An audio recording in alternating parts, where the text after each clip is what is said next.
Pessoal, alguns dias, né, tem queimado meu coração uma palavra e no domingo, no culto do domingo, essa palavra ela foi bem explanada e foi falando em Lucas 17, Emaús e Jerusalém, caminho da derrota ou da vitória. E na segunda-feira, linkando aquilo que o Felipe falou, é muito importante que a gente comece a fazer, a gente já devia até ter feito, né? Mas que nunca é tarde para começar, a gente começa a fazer uma autoanálise de tudo aquilo que a gente tem vivido, para que a gente não fique tão somente vivendo de migalhas, a gente precisa experimentar algo novo, algo maior. A gente está nesse propósito de leitura da Bíblia em 72 dias, já vemos, a gente já vem de alguns desafios e tem que gerar isso, tem que gerar em nós mudança, isso tem que gerar em nós vida, isso tem que gerar em nós algo que faça a diferença. E, e esse texto fala, isso que Deus vai ministrar no meu coração, já fala muito disso. Eu fui muito abençoado, edificado na palavra domingo, porque é algo que já tenho colocado no meu coração sobre essa mudança de perspectiva, essa mudança de mente, essa mudança de hábito e até a mudança, muitas vezes, de amizades. Né? A gente tem que ter isso em mente. Vamos lá. Lucas, capítulo 24, verso, do verso 13 em diante, conta a história de dois discípulos que estavam voltando para Emaús. E diz assim a palavra, e naquele mesmo dia, dois deles, no versículo 13, tá? E naquele mesmo dia, dois deles estavam caminhando em direção a um povoado chamado Emaús e ficava a cerca de 11 quilômetros de Jerusalém. Esse 11 quilômetros aqui me remete aí a uma caminhada boa, uma bela de uma caminhada aí, 15 minutos por quilômetro. Então, tinham aí uma caminhada de mais ou menos umas 2 horas e meia, 2 horas e meia. E eles ali iam conversando, debatendo sobre o quê? E a Bíblia diz que eles iam dialogando sobre todos os fatos recentemente ocorridos. Quais eram os fatos que eles iam dialogando recentemente ocorridos? Eles iam falando sobre a morte de Jesus, iam falando sobre a prisão de Jesus, sobre a surra de Jesus, sobre a negação de Pedro, eles iam falando sobre é, a morte de Judas, eles iam falando sobre a crucificação, eles iam falando sobre a morte de Jesus, eles iam falando de algo terrível, eles iam falando de algo que simplesmente rompia algo na vida deles, rompia a bênção da promessa, eles rompiam da promessa, eles estavam trazendo tudo então para uma vida de escassez, uma vida de medo. O que ele sentiu ali no momento ali era algo tenebroso. O verso 17, o verso 15 diz que Jesus se aproximou deles e caminhou com eles. Jesus se materializou ali, né? E então começou a caminhar com eles e eles não reconheceram Jesus. Não reconheceram Jesus, tamanha frustração, medo. E no 17 fala que Jesus questionou eles e fala, ó, o que está preocupando vocês? E eles foram discorrendo. E no 17 fala que eles estavam muito tristes, né? Algo que nós já até falamos disso anteriormente. E o Cleopas, no 18, fala, você deve ser o único que porventura não está sabendo o que aconteceu por esses dias. E fala, e começa a contar para Jesus, então, o que aconteceu nesses dias, o que era o teor da conversa, o que o coração dele estava cheio. Então Jesus, no 19, fala, olha, eu preciso saber o que está acontecendo. No 20 e no 21, eles continuam dizendo, olha, a gente acreditava até que tinha chegado a rendição, mas a gente viu que não era nada daquilo que a gente esperava. No 24 e no 25, começa então uma mudança. Jesus então os admoestou e disse: tolos de entendimento e lentos de coração, para crer em tudo quanto os profetas já declararam a vós. Não era imprescindível que Cristo padecesse, que entrasse na sua glória? No 27, o papo muda. Então, Jesus, iniciando por Moisés e discorrendo sobre todos os profetas, explanou-lhes a respeito do que constava na Escritura. Mudou o papo, mudou a conversa. E ficou aquela conversa agradável, gostosa.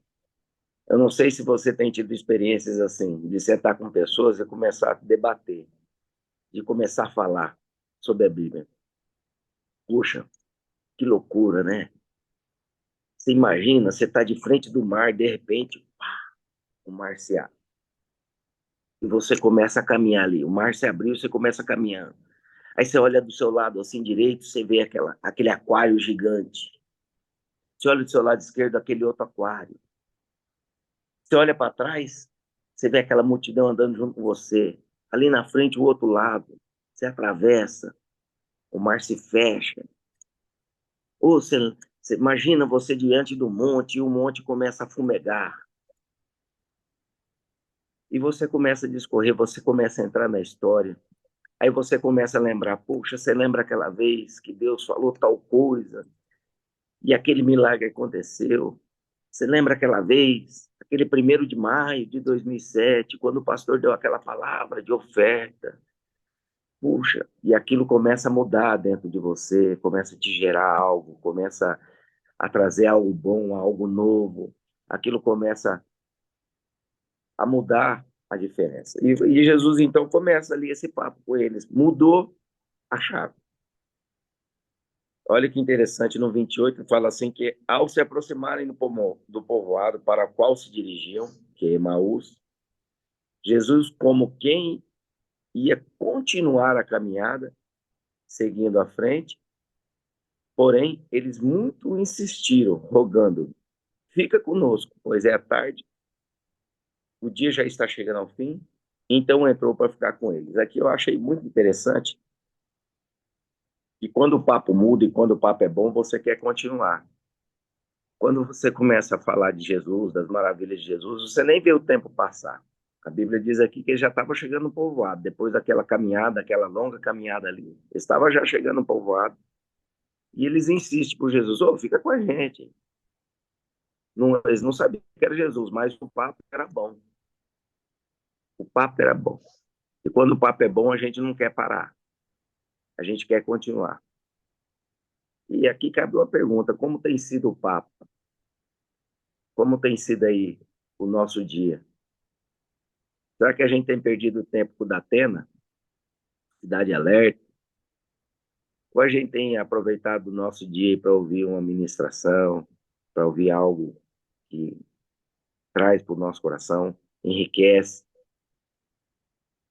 E, e aconteceu no verso 30, diz assim, que aconteceu quando estavam reclinados ao redor da mesa, tomou ele o pão, deu graças, partiu a eles. Neste momento, nesse mesmo instante, lhe abriram os olhos e reconheceram, contudo, desapareceu dos olhos dele. Olha que coisa tremenda. Andaram com Jesus por um tempo, uma caminhada ali. Não reconheceram. Mas agora, com o coração já diferente, a esperança retornando, o gesto de Jesus, um gesto, foi partir o pão, fez com que eles enxergassem que era Jesus. Isso nos arremete e nos traz a exatamente isso. Quando a gente muda o papo, que a gente muda a nossa dinâmica, quando a gente muda a nossa chave, aquilo que a gente tem visto, aquilo que a gente tem ouvido, aquilo que a gente tem falado, a gente começa a perceber Jesus nos mínimos detalhes. A gente começa a dar glória a Deus quando a gente abre os olhos, quando a gente vai pôr a pasta, o creme dental numa escova, porque a gente fala assim, puxa, hoje eu tenho um creme dental, hoje eu tenho uma escova. A gente começa a mudar a nossa perspectiva. Puxa, eu estou me aprontando para ir trabalhar, hoje eu tenho um trabalho. Puxa, chegou o primeiro cliente na loja, comprou. Glória a Deus, que bom, né? Deus está fazendo com que eu seja visto.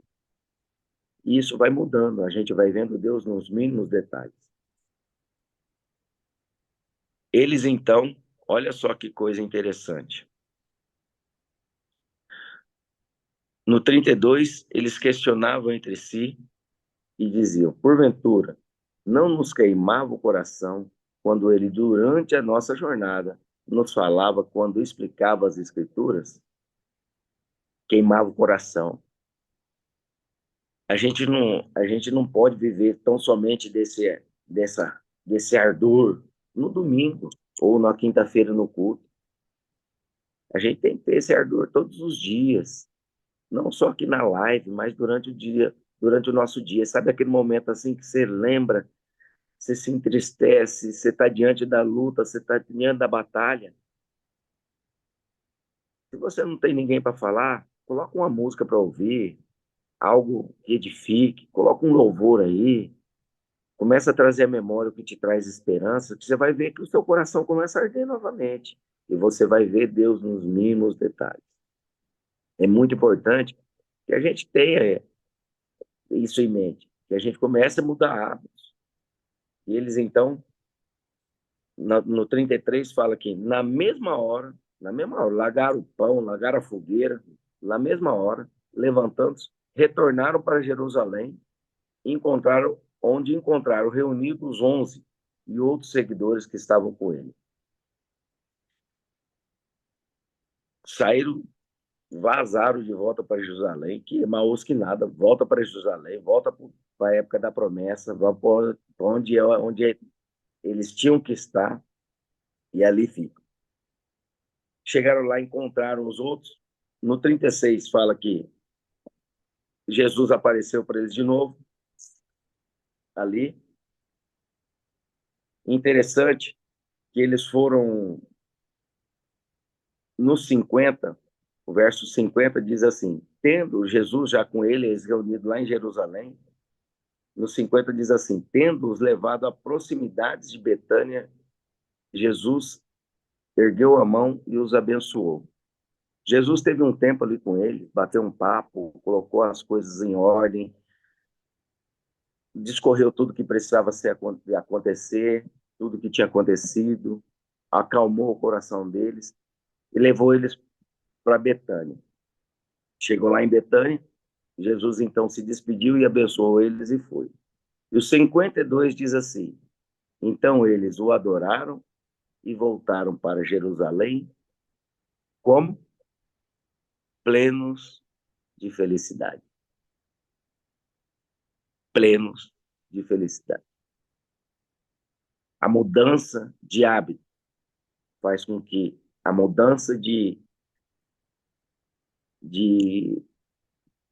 das nossas perspectivas, as mudanças diárias, as mudanças de amizade, faz com que a gente venha ter uma mudança de hábito. E esse hábito deles, então, agora trouxeram para eles plena felicidade. No 17, entristecido, sem perspectiva. E no verso 52, então, plenos de felicidade. A palavra que eu queria deixar para vocês é isso. De repente é uma exortação para alguns, de repente é somente uma confirmação para outros, mas para que a gente tenha isso em mente, que para a gente ter, a gente precisa começar a mudar. A gente precisa começar a enxergar e a ver aquilo que tem nos atrapalhado de enxergar, de viver as promessas de Jesus na nossa vida. Ele está ao nosso lado. E a gente precisa começar, então, a começar a perceber os gestos de Jesus, nos mínimos detalhes. Porque do nosso lado ele está. Ele já falou, ele nos deixou como promessa o Espírito Santo, que não nos abandona. Então, pode ter certeza que nesse momento o Espírito Santo está aí. Sabe esse momento aí que você está sentindo queimar o coração? É o Espírito Santo. E que o Espírito Santo, então, possa...